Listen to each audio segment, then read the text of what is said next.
할렐루야. 한 주간 평안히 잘 지내셨나요? 우리 자와 앞뒤 분들과 반갑습니다. 아유, 이렇게 인사해 주시니까 감사합니다. 우리 자와 앞뒤 분들과 이렇게 인사합시다. 인사하셨으니까 잘 오셨습니다. 한 주간 평안히 잘 지내셨죠? 네. 건강한 얼굴로 뵙게 돼서 너무 좋습니다. 우리 앞으로 매주 이렇게 인사해야 되겠어요, 그죠? 좋네요.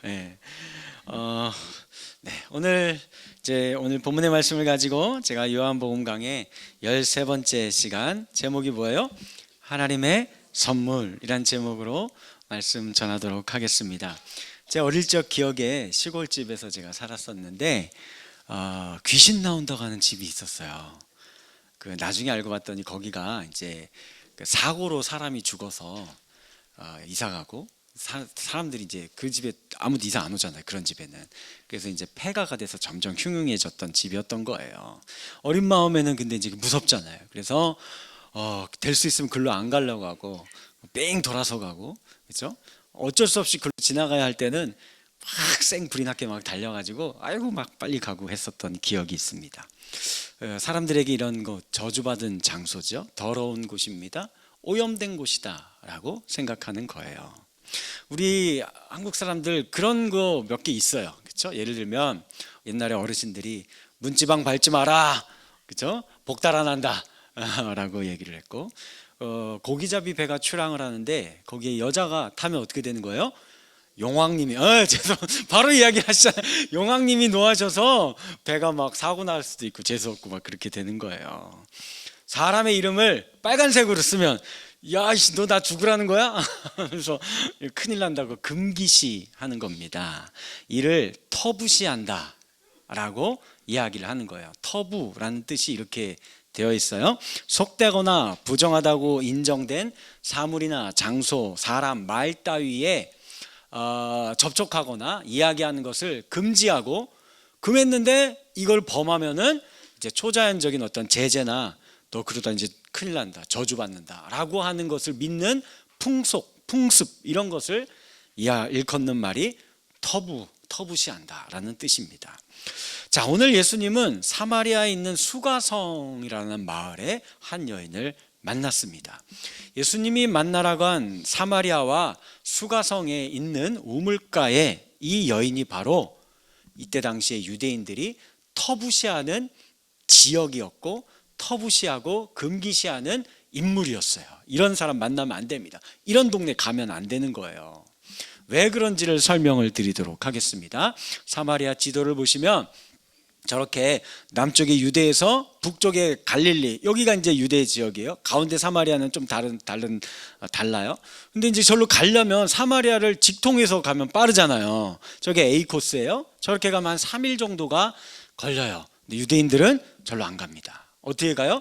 요단강 건너서 삥 돌아가고 B 코스로 이렇게 가요. 그러면 한 일주일 정도나 걸리는 거예요. 꽃배기 이상 시간이 들어도 저렇게 유대인들이 왔다 갔다를 하는 겁니다. 왜 그럴까요? 저주받은 땅이고 금기시하고 터부시하고 있기 때문에 그래요. 이렇게 된 데에는 역사적인 배경이 있습니다. 남북 이스라엘로 나뉜 후에 서로 적대적인 관계가 될 때가 많았어요. 그래서 심지어는 같은 동족인데도 막 전쟁도 하고 그랬습니다. 그러다가 북이스라엘이 기원전 722년경에 아수르, 아시리아라고도 하는 나라에게 먼저 멸망을 당했어요. 근데 이 정복한 나라인 아수르의 정책이 있어요. 내가 정복한 나라에게 펼쳐지는 정책인데 그게 바로 이주민 혼합 정책이라는 겁니다. 어려운 내용이 아니고 내가 정복한 나라의 사람들 그냥 거기에 살게 그냥 내버려 두지 않습니다. 전부 뒤섞어 버려요. 그냥 막 너 절로 가서 살아, 일로 가서 살아 하고, 그리고선 강제로 서로 결혼시켜 버립니다. 그러니 유대인들이 보기에는 사마리아인들은 이제 더 이상 하나님의 백성이 아니라라는 거예요. 순수함이 이게 사라졌다라는 겁니다. 순수성을 잃어버렸다라는 거예요. 또 한 가지 싫어하게 된 이유는 사마리아에는 그리심산이라는 곳이 있는데 거기에 사마리아 성전을 지었어요. 그 이유도 나름 있었습니다. 왜냐하면 나라가 이미 남북으로 갈렸는데 그래도 하나님은 섬기는 민족이잖아요. 그럼 절기 지켜야죠. 절기 때마다 맨날 백성들이 남유다로 가는 겁니다. 예루살렘으로 성전을 가서 절기를 지키려고. 그런데 사마리아에 있는 왕이 그 꼴을 보기 싫으니까 야 거기 가지 말고 우리도 성전 지을 테니까 여기가 진짜 성전이야 하면서 그리심산에 사마리아 성전을 지은 거예요. 그러니 그 모습을 보고 유대인들이 어떻게 하나님의 성전을 또 자기들 마음대로 지을 수가 있느냐 하면서 싫어했었고, 그리고 실제로 주전 150년 경에는 유대인들이 쳐들어가서 그리심산에 있는 사마리아 성전을 다 파괴하기도 했습니다. 이런 꼴을 당했으니 사마리아 사람들 가만히 있겠습니까? 이 사람들도 복수했어요. 그게 언제냐면 주후 6년경, 이때 그러면 한 예수님 나이가 한 10살쯤 됐을 때일 거예요. 그때 이제 6월절이 돼서 절기 최고의 민족 절기잖아요. 이제 사람들이 다 모여서 절기 지키러 오는데 그 틈에 사마리아 사람들도 섞여 몰래 들어와서는 예루살렘에 가면 외곽에 무덤이 많습니다. 밤중에 무덤을 다 파헤쳐서 그 시체와 뼈들을 가지고 와서 성전에다 다 뿌려버렸어요. 그럼 어떻게 돼요? 6월절 절기를 지킬 수가 있어요, 없어요? 없죠. 부정타잖아요. 그죠? 예, 절기를 지키러 온 사람들, 이거 굉장히 경건한 사람들인데 이게 그래서 아주 혼돈에 빠지고 난리가 났던 겁니다. 그러니 어때요? 둘 다 똑같은 하나님의 백성들인데 원수 사이가 된 거예요. 하나님의 백성들이 서로가 못 죽여서 안달인 철천지 원수가 되고 서로를 향해서 쌍욕을 하고 저주를 퍼붓고 이런 관계가 된 겁니다. 그러니 글로 안 다니는 겁니다. 오늘 근데 본문 3절 말씀을 보시면 예수님은 유대 지역에서 갈릴리로 이제 가셔야겠다라고 이야기를 하고 계세요. 자, 그럼 질문, 예수님은 어느 길로 가셨을까요? A 길로 갔다, B 길로 갔다, 어디 있겠어요? A요? 진짜로요? 맞아요. 예수님은 A 길로 갔죠. 4절 말씀 한번 읽어볼까요? 시작. 사마리아를 통과해야 하겠는지라. 근데 진짜 큰 뜻과 이유가 있었기 때문에 예수님이 이렇게 하신 겁니다. 영어 성경에는요 must needs go라고 되어 있어요. 그러니까 must가 들어갔으면 반드시 틀림없이 무엇을 해야 한다, 이런 뜻이에요. 그죠? 우리 학생들 이거 알죠? 잘? 그러니까 꼭 사마리아로 가야 할 필요가 있다라고 이야기를 하시고 글로 간 거예요. 아무 생각 없이 가다 보니까 사마리아를 와오겠네, 에이 그럼 일로 지나가자, 이게 아니었던 겁니다. 왜 이렇게까지 말씀하시며 사마리아로 가려고 하는 걸까요? 복음은 꼭 틀림없이 사마리아를 지나가야 하기 때문에 그런 겁니다. 사마리아를 통하지 않고서는 복음이 땅끝까지 전해질 수 없기 때문입니다. 사도행전 1장 8절 말씀 같이 읽어볼까요? 시작. 오직 성령이 너희에게 임하시면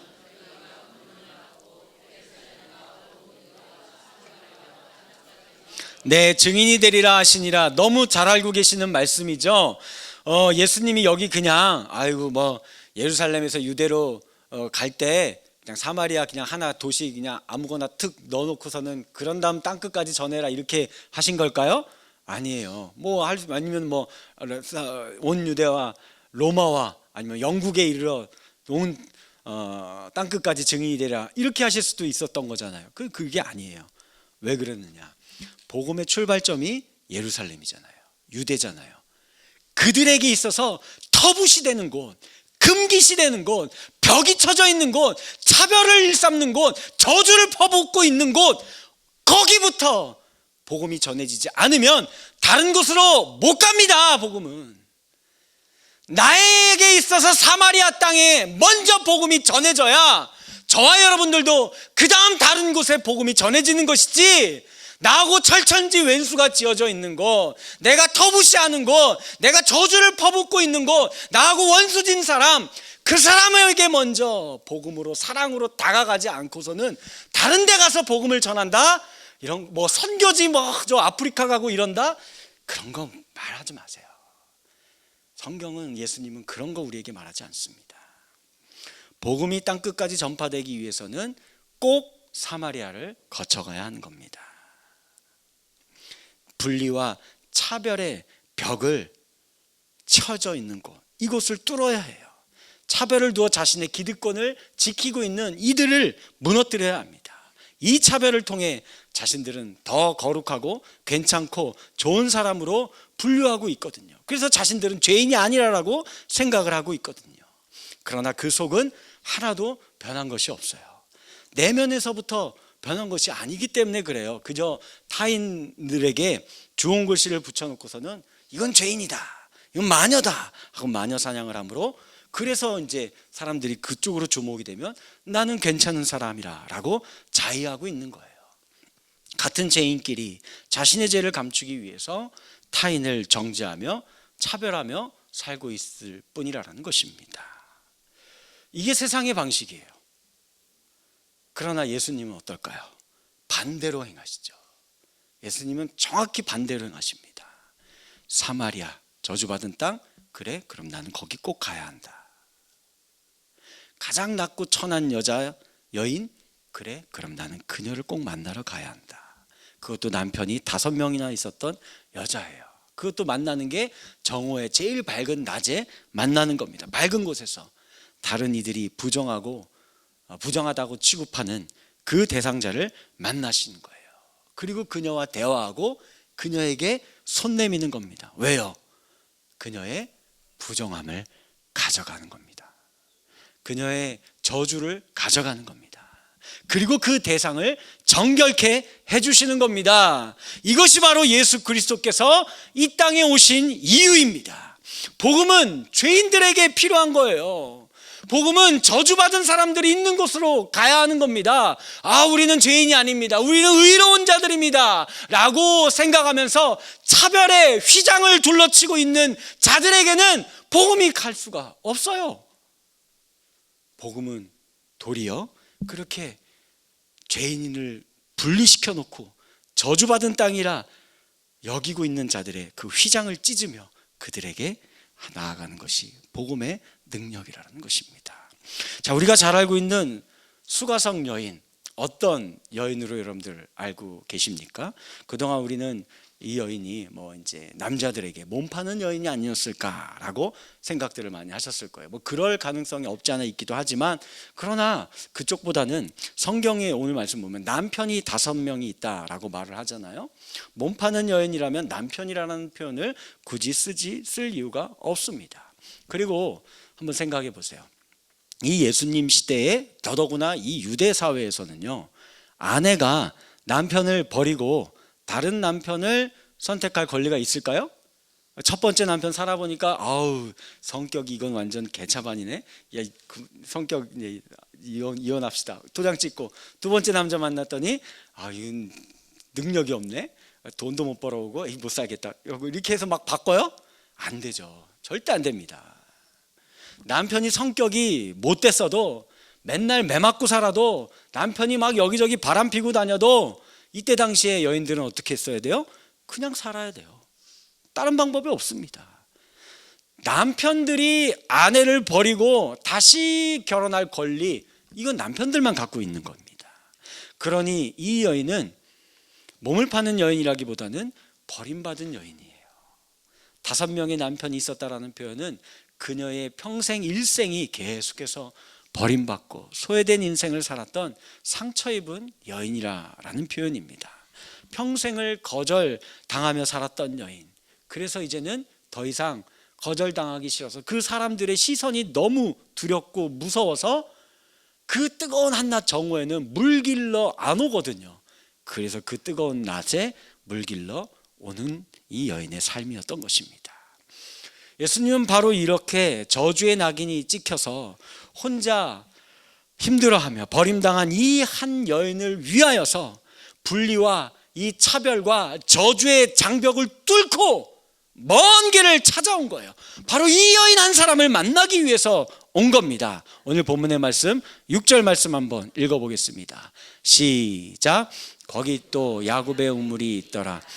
예수께서 길 가시다가 피곤하여 우물 곁에 그대로 앉으시니 때가 6시쯤 되었더라. 아멘. 여기 표현을 잘 이해하실 필요가 있어요. 피곤하여 그대로 앉으시니 라는 표현은요, 이 여인을 위해서 그 유대 땅에서 쉬지 않고 달려왔다라는 거예요. 그래서 여기 딱 도착했더니 기진맥진해서 너무 이제 힘들어서 탈진하게 해서, 그렇게 되면 어떻게 돼? 목 목적하고 있던 만나려고 했던 장소에 왔으니까 털썩 주저앉은 거예요. 거기에. 이게 지금 그런 표현인 겁니다. 그대로 앉으시니라는 표현이 그런 뜻이에요. 여러분들 이런 경우를 생각하시면 됩니다. 사랑하는 자녀가 어느 날 갑자기 전화가 왔는데 사고를 당했다라는 겁니다. 그럼 그 소식을 들은 부모들은 어떻게 하겠어요? 당장에 하던 일 멈추고 뛰어갈 거 아니겠습니까? 그와 같은 모습이에요. 잃어버린 가족, 수년 전에 나가서는 소식을 깜깜무소식이었는데 오랜만에 그가 어떻게 살고 있는지 소식을 듣게 된 거예요. 그러면 당장에 그에게 찾아가지 않겠습니까? 사랑하는 딸이 계속 거절당하는 아픔 때문에 사람들을 피해 다니고 있다는 소식을 아빠인 제가 들었다고 생각을 해보세요. 그러면 제가 그 딸에게 찾아가지 않겠느냐고요. 당장에 찾아가서 그를 막 안아주고 위로해주고 격려해주고 힘을 줄 겁니다. 예수님이 그래서 이 여인을 그렇게 찾아간 거예요. 드디어 이 여인과 만났습니다. 그리고 그녀와의 대화가 시작되는 것입니다. 이제 대사를 이제 딱 띄워주실 건데, 네, 제가 예수님 대사를 전혀 그렇게 안 생겼지만 열심히 감정이입 해보시고 제가 예수님 대사를 하면 여러분들이 수가성 여인 대사를 하시는 것이에요. 할 수 있겠죠? 네, 제가 이제 해보겠습니다. 저부터 합니다. 물을 좀 주시오. 내가 누구인지 알면 나에게 생수를 달라고 했을 것이다. 내가 주는 샘물을 마시는 자는 영원히 목마르지 아니하리라. 아멘. 동문서답 같은 대화 아니에요? 예수님은 계속해서 자신이 메시아임을 알려주려고 하는 그런 메시지를 주고 있는데 이 여인이 전혀 알아보지 못하고 있습니다. 사실 이런 동문서답 같은 뉘앙스의 대화가 앞에 요한복음에 한번 나온 적이 있어요. 기억나세요? 지금까지 요한복음에서 예수님 만난 사람 2사람밖에 없어요. 제자들 빼고 뭐 결혼식장 간 거 빼고 성전에서 무리들 만난 거 빼고 딱 꼭 집어서 요 사람 만났다는 거 2사람밖에 없어요. 누구예요? 앞에 누구예요? 니고데모죠. 니고데모와의 대화도 잘 생각해봐요. 서로 동문서답하잖아요. 사람이 거듭나지 않으면 하나님 나라를 볼 수 없다 했는데 내가 모태로 다시 들어가서 태어나야 됩니까? 막 이런 이야기하고 있는 거하고 똑같아요. 예수님이 그러니까 메시아가 어떤 분인지 메시아에 대한 지식은 둘 다 갖고 있어요. 그런데 지금 당장 눈앞에 온 예수가 메시아인지를 전혀 못 알아보고 있는 두 사람의 모습입니다. 영적인 어둠의 상태가 동일해요. 니고데모는 하나님의 나라가 보이지 않는, 열심히 신앙생활해도 보이지 않아서 답답한 마음으로 이 예수란 자에게 찾아왔는데 예수님이 그에게 거듭나야 한다 라고 가르쳐주고 계셨고요. 수가성 여인은 계속해서 인생의 목마름을 남자나 다른 인생의 방법들을 통하여서 찾아보면서 내 갈증을 해소해 보려고 했는데 해결되지 않았어요. 그러니 그녀에게는 딱 맞는 가르침이 뭐예요? 생명수가 있다. 이걸 마셔야 한다. 가르쳐주고 있는 겁니다. 그런데 둘 다 이 예수님을 못 알아보고 있는 거예요. 그런데 이 요한복음에 앞부분에 딱 2사람의 인물이 등장했다고 지금 말씀드렸잖아요. 2사람하고 예수님이 만났어요. 이 둘은 어떤 사람이에요? 딱 정확하게 요 저 끝에 있는 사람과 요 끝에 있는 사람입니다. 그렇죠? 그들의 신분상, 지위상 니고데모는 사람들에게 라비어, 선생님, 아이고 선생님 하면서 존경을 받은 거예요. 사내들인 공의원이었어요. 지금으로 치면 국회의원과 판검사까지 같이 하고 있는 사람인 거예요. 얼마나 높은 사람입니까? 그렇죠? 최상위층에 있는 사람이고 바리새인으로서 종교적 열심도 정말 대단했던 사람입니다. 반면에 저 끝에 있는 수가성 여인, 바로 요 니고데모와 같은 사람들이, 그죠? 터부시하고 금기시하고 저건 하나님의 백성이 아니다, 사람도 아니다, 어떻게 저렇게 살 수 있느냐, 천대하고 경계하고 멸시하며 차별하는 그 사마리아 지역에 살고 있는 사람이며, 그것도 여러 남자를 두고 그들에게 버림받아 무쓸모로 쓸모없는 존재로 저 밑바닥에 떨어져 있는 그런 여인이었습니다. 생각해봐요. 이게 얼마나 웃기는 노릇입니까? 예수님이 보기에는요, 니고데모나 수가성 여인이나 똑같죠. 똑같아요. 둘 다 거듭나지 못한 어리석은 인생들이에요. 둘 다 목마른 이 인생의 갈급함을 해결하지를 못하고 있는 인생들이에요. 둘 다 밤과 같은 깜깜한 인생, 내 인생 어디로 가야 할지를 몰라서 헤매이고 있는 인생입니다. 그런데 자기들끼리 차별해요. 자기들끼리 벽을 치고 있어요. 자기들끼리 판단하고 있어요. 자기들끼리 정죄하고 있어요. 자기들끼리 누구는 신앙이 좋다, 누구는 나쁘다, 누구는 뭐 어떤 사람이다, 누구는 저떤 사람이다, 막 이러고 있는 겁니다.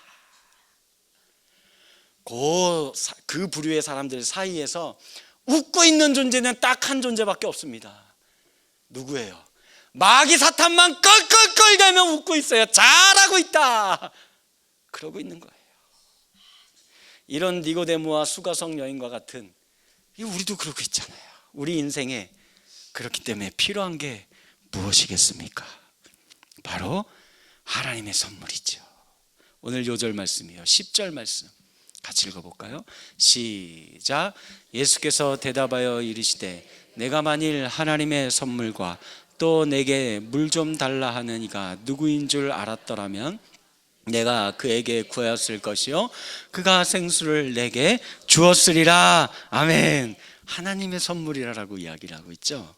하나님의 선물, 뭘 이야기하는 걸까요? 성령 하나님을 말하는 겁니다. 이 성령 하나님이 하시는 일이 뭐예요? 바로 이 차별의 담벼락, 저주의 담벼락을 허무시는 일을 하는 겁니다. 서로 터부시하고 금기시하며 저주와 차별로 상처 입히며 거부하고 거부당하며 사는 우리 인생의 이 모든 담벼락을 허무는 일을 하시는 게 우리 성령 하나님이 하시는 일입니다. 사도행전 2장을 보시면은요, 오순절 날에 제자들이 하나님의 선물인 성령을 받았어요. 이 성령이 임하자 각자 다른 언어로 복음을 말하기 시작을 합니다. 근데 그때에는 절기이기 때문에, 유월절 절기이기 때문에 이 디아스포라 유대인들이라고 부르는 사람들이에요. 각 나라에 각 민족에 흩어 살고 있던 경건한 유대인들이 다 예루살렘으로 모여와 있어요. 그래서 아직 이제 가지 않고 있는 상황입니다. 그래서 그 사람들이, 요 제자들이 이야기하고 있는 막 말들을 듣고 있습니다. 그걸 듣고는 이들이 이렇게 얘기합니다. 사도행전 2장 8절 말씀 같이 읽어볼까요? 시작. 우리 각 사람이, 아멘. 이 사람들은요, 몇 세대에 걸쳐서 이미 타향살이를 다른 민족에서 사던 사람들이에요. 태어날 때부터 그 나라 언어가 더 익숙한 사람들인 거예요. 그런데 그 나라 언어로 들려서 다 이해가 되는 복음을, 예수 그리스도에 대한 이야기들을 막 이 사람들이 하고 있는 것을 듣고 깜짝 놀란 겁니다. 뭐가 임하였더니요? 성령이 임하였더니, 야, 이 성령이 임하면 영어 공부 안 해도 되겠네. 중국어 공부 안 하고 되고, 성령 임하면 5개 국어도 할 수 있고. 물론 그런 의미도 있어요. 이 말씀이 그렇게 각 나라 방언으로 직접 이야기했다라는 의미도 있는데, 그거보다 더 큰 의미예요. 이거는 왜 그럴까요? 우리가 살면서 겪는 문제를 한번 잘 생각해 봐요. 야, 내가 이제는 저 사람하고 다시는 이야기 안 하나 봐라. 와, 저 인간하고는 도저히 말이 안 통해. 이게 있어요, 없어요? 있죠. 그런 경우가, 나는 한국어로 얘기하는데 저 사람은 중국어로 얘기해서 이렇게 되는 거예요? 아니죠. 같은 한국말로 이야기할 때 그렇게 되는 겁니다. 그죠? 같은 한국말인데 못 알아듣는 거예요. 그리고 이런 경우가 있죠. 우리 딸이 저에게, 나 아빠하고 근데 얘기 안 해. 아빠하고 말이 안 통해. 이런 얘기를 우리 딸이 한 적 있을까요, 없을까요? 있죠. 당연히 있어요. 우리 아빠들 한 번씩 다 들어봤죠. 한 번이 뭡니까? 여러 번씩 다 들어요. 왜 그럴까요? 세대 간의 소통이 안 되기 때문에 그래요. 우리 딸하고 저하고 다른 언어를 얘기해요? 아니거든요. 서로의 마음을 헤아려 보지 못해요. 아빠인 제가 딸의 마음을 헤아려 보지를 못하고 내가 막 하고 싶은 말만 막 하는 겁니다. 관심사가 다른 거예요. 상대방의 마음이 보이지 않는 거예요. 그 마음의 언어가 들리지를 않는 겁니다. 그러니까 이런 이야기가 나오는 거예요. 그래서 하나님의 선물인 성령이 임하면 이렇게 되는 겁니다. 하나님의 선물인 성령이 임재하시면 가장 크게 나타나는 변화가 서로 말하는 것의 그 진심을 서로 이해하고 알아듣게 하시는 겁니다. 이게 성령이 임재한 사람의 특징이에요. 능력입니다. 가장 큰 능력이에요. 성령은 이신전심이 되게 합니다.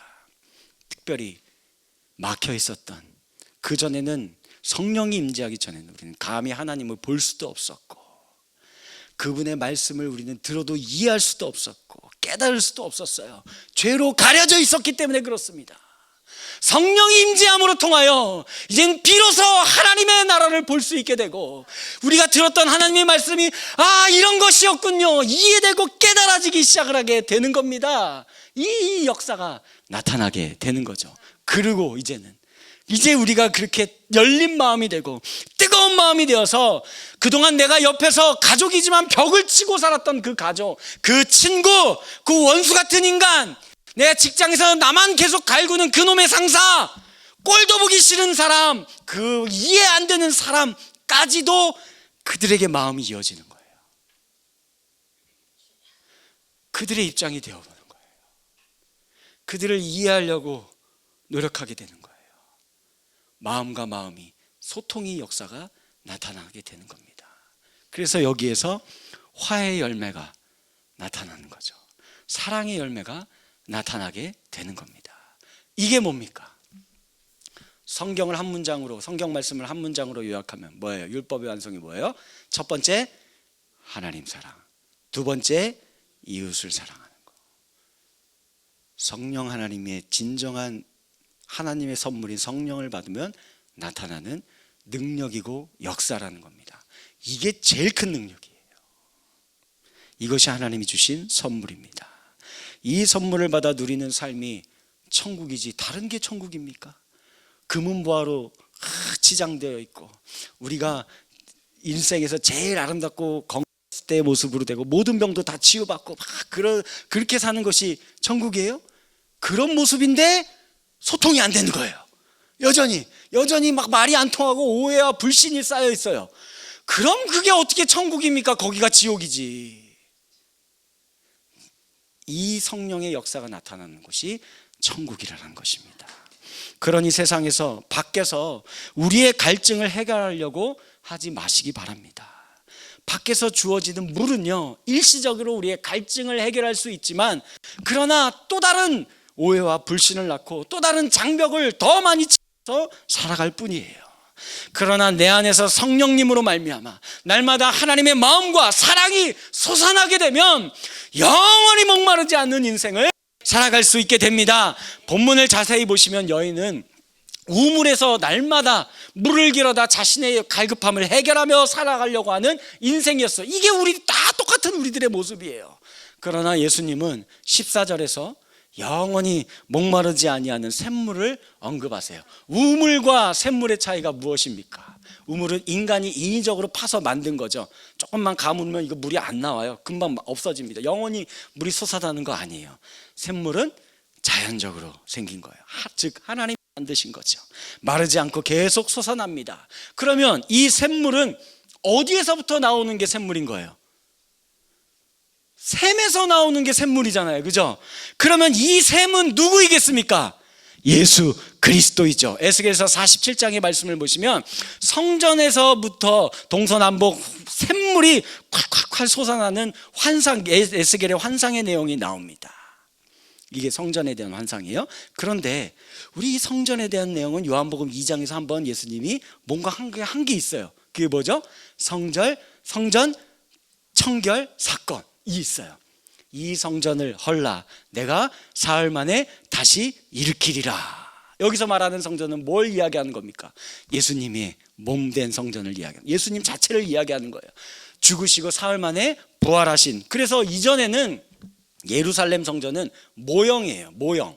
그러나 진짜 성전이신 예수님이 와서 십자가에 달려 돌아가 죽으시고 부활하셨기 때문에 이제는 이 예수님이 진정한 성전이고 여기에서부터 샘물이 날마다 콸콸콸 흘러나온다라고 이야기를 하는 것입니다. 그리고 이 예수님이 보내신 하나님의 선물이 바로 뭐라고요? 성령님이십니다.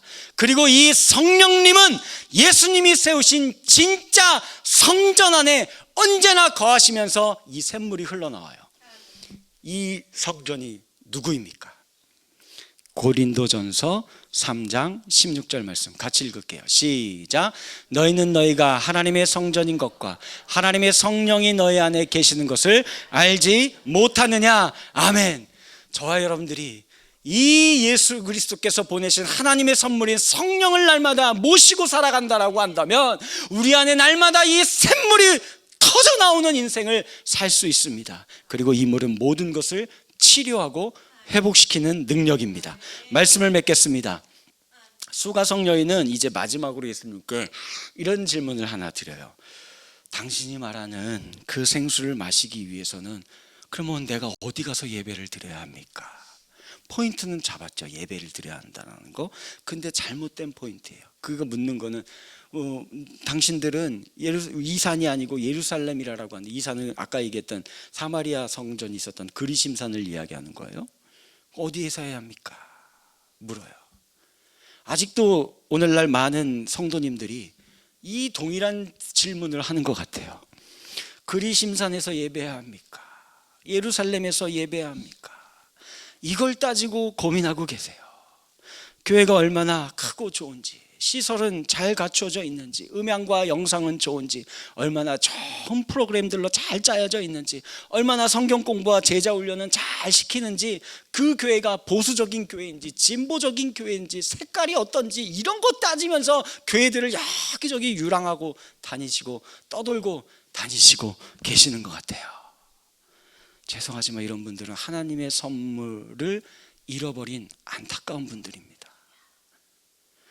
어느 곳에서 예배를 드리든 그곳에 영과 진리로 예배를 드리면 되는 거예요. 이 성령님의 임재를 간절히 바라면서 목마릅니다. 주님, 내가 니고데모와 같은 사람입니다. 내가 수가성 여인과 같은 인생입니다. 나는 죄인입니다. 하나님, 그러니 그저 나를 불쌍히 여겨주셔서 나에게 이 생명수를 공급하여 주시옵소서. 날마다 갈급한 심령으로 주 앞에 예배드리는 자, 거기가 저 공산정권에, 북한 땅에, 아니면 저 아랍 국가에 그 핍박과 압제가 있는 그 지하실 감옥이라 할지라도 거기에도 하나님이 임하셔서 그에게 생명의 능력과 영생의 능력을 줄 수 있는 분이 우리 하나님이십니다. 이 은혜를 기억하시고 하나님의 선물을 날마다 소유하면서 누리며 사실 수 있는 저와 여러분들의 복된 신앙의 삶이 되어지기를 주님의 이름으로 간절히 축원합니다. 아멘.